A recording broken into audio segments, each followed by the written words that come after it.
শীতকাল মানেই কিন্তু বাজারে বিভিন্ন রকম সবজির আনাগোনা, আর সেই সব সবজি দিয়ে যদি সন্ধ্যাবেলা একটু গরম গরম চপ বানানো যায় কেমন হবে বলো তো। সেই জন্যই আমি চলো আজকে তোমাদের সাথে টেস্টি ভেজ চপ কীভাবে বানাই সেটা দেখাই। তার জন্য আমি বিট আর গাজরটাকে গ্রেট করে রেখেছিলাম, কড়াই গরম করতে দিয়ে দিয়েছি, তার মধ্যে অল্প তেল দিয়ে দিলাম। তেলের মধ্যে আমি এবার দিয়ে দেবো 5 ফোড়ন। 5 ফোড়নটাও ভালো করে ভাজা হয়ে গেলে তার মধ্যে আমি কিন্তু গ্রেট করা বিট কুচিটা দিয়ে দেবো। তার সাথে আমি দিয়ে দেবো গ্রেট করা গাজর কুচিটাও, দেখো দিয়ে দিয়েছি। এবার এর মধ্যে কিন্তু পরিমাণ মতো নুন দিয়ে দেবো, দিয়ে এটাকে ভালো করে মিশিয়ে নেব। এটা কিন্তু সম্পূর্ণ নিরামিষ, যারা একদম নিরামিষ খান কিন্তু চপও খেতে ভালোবাসেন তারা কিন্তু এই রেসিপিটা অবশ্যই ট্রাই করতে পারেন বাড়িতে। দেখো এটা ভালো করে মিশিয়ে নিয়েছি। এবার এটাকে কিন্তু আমি কিছুক্ষণের জন্য ঢাকনা চাপা দিয়ে রেখে দেব। সাথে আমি দেখো এখানটা একটু কাঁচা লঙ্কা আর আদাটাকে বেটে নিয়েছিলাম, সেটাও আমি এবার এটার মধ্যে দিয়ে ভালো করে মিশিয়ে নেব।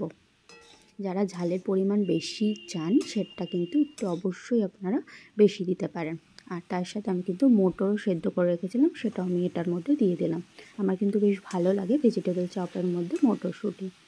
দেখো আলাদা জায়গায় আমি একটা মশলা রেডি করে নিয়েছি, সেখানে ধনে গুঁড়ো, জিরে গুঁড়ো, লঙ্কা গুঁড়ো দিয়ে ভালো করে মিশিয়ে নিয়েছিলাম, সেটাও আমি এর মধ্যে দিয়ে দিলাম। দিয়ে এবার এটাকে ভালো করে মিশিয়ে নেব। আর একটা আলু আমি সেদ্ধ করে রেখেছিলাম, সেটাও কিন্তু এটার মধ্যে দিয়ে দেব। দিয়ে অবশ্যই এটাকে ভালো করে মিশিয়ে নিচ্ছি। মিশিয়ে নেওয়া হয়ে গেছে, আমাদের কিন্তু পুরটা একদম রেডি। একটা আলাদা জায়গায় আমি ময়দা রেখে দিয়েছিলাম, শুকনো ময়দা। আর একটা বাটিতে আমি নিয়েছিলাম ময়দা, একটু লঙ্কা গুঁড়ো, একটু নুন দিয়ে আমি একটা ব্যাটার করে নিয়েছিলাম।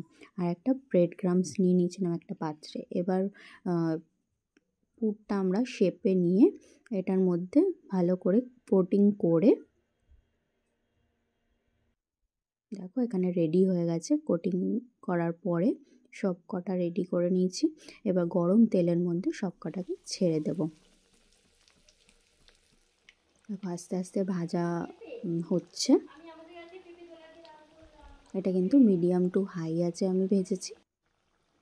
দেখো একদম ভালো করে ভাজা হয়ে গেছে, কালারটাও দারুণ এসছে। একদম রেডি আমাদের ভেজিটেবল চপ। আপনারা কিন্তু অবশ্যই বাড়িতে ট্রাই করবেন, দারুণ হয়েছিল খেতে। এটা যেহেতু সম্পূর্ণ নিরামিষ রেসিপি, তো আপনারা যে কোনো দিনই এটা বানিয়ে খেতে পারেন। ধন্যবাদ।